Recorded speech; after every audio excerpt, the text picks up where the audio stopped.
திருச்சிற்றம்பலம் பேரூர் ஆதீனம் தவத்திரு சாந்தலிங்கடிகளார் கலை அறிவியல் தமிழ் கல்லூரியும் பல்சமய நல்லுறவு இயக்கமும் இணைந்து இன்று ஒரு வரலாற்று மிக்க ஒரு நிகழ்வினை நடத்தி இருக்கின்றது.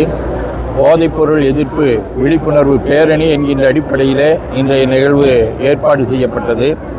நிறைய இடங்களிலே இது குறித்து விழிப்புணர்வு பேரணி இருக்கும்.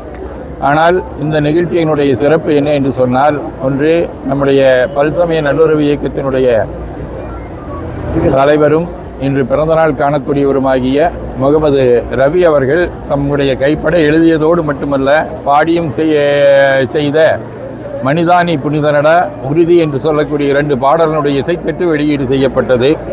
அதே போல மாணவ செல்வங்களுடைய உள்ளத்திலே பதிவு செய்யக்கூடிய வகையிலே நம்முடைய திலீப்குமார் அவர்களுடைய குழுவினர்களாலே அருமையான ஒரு நாடகமும் இயற்றப்பட்டது.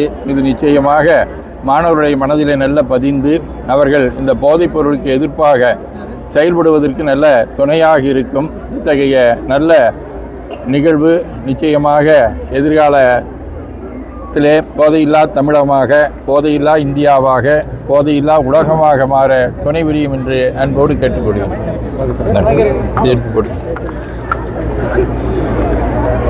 இன்று பேரூர் தமிழ் கல்லூரி ஆதீனம் அவர்கள் தலைமையில் பல்சமய நல்லுறவு இயக்கம் தொடர்ந்து 5 ஆண்டு காலமாக பல்வேறு நிகழ்ச்சிகளை, போதையில்லா தமிழகம் என்ற நிகழ்ச்சிகளை குறும்படத்தின் வாயிலாகவும் பாடல்களின் மூலமாகவும் இன்று மேடை நாடகம் மூலமாகவும் மக்களுக்கு விழிப்புணர்வை ஏற்படுத்தி வருகிறோம். இது தமிழகம் முழுவதும் பல்சமய நல்லுறவு இயக்கம் சாமி ஆலோசனையின் பேரில் தமிழகம் முழுவதும் நடத்துவோம். போதையில்லா தமிழகத்தை உருவாக்குவதே எங்களுடைய லட்சியம். இதை தொடர்ந்து நாங்கள் 5 வருஷமாக செஞ்சிட்ருக்கோம்.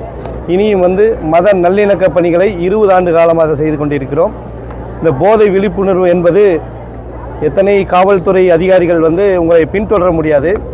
தமிழக அரசும் பல்வேறு நடவடிக்கை எடுக்கிறது, காவல்துறையும் பல்வேறு நடவடிக்கை இருக்கிறது. இருந்தாலும் பெற்றோர்களும் ஆசிரியர்களும் மாணவர்களும் இதற்கு முன்னெடுத்தால் மட்டும்தான் இதை ஒழிக்க முடியும் என்பதை இந்த நேரத்தில் தெரிவித்துக்கொண்டு, தமிழகம் முழுவதும் இந்த பிரச்சாரத்தை இன்றிலிருந்து நாங்கள் தொடங்குகிறோம். தமிழகம் முழுவதும் பிரச்சார கூட்டங்கள், பள்ளிவாசல்கள், கோயில்கள், சர்ச்சுகள், இந்த பகுதிகளிலெல்லாம் நாங்கள் அந்த ஆன்மீக பெரியோர்களை சந்தித்து போதையில்லா தமிழகத்தை உருவாக்க ஒன்றிணைவோம்.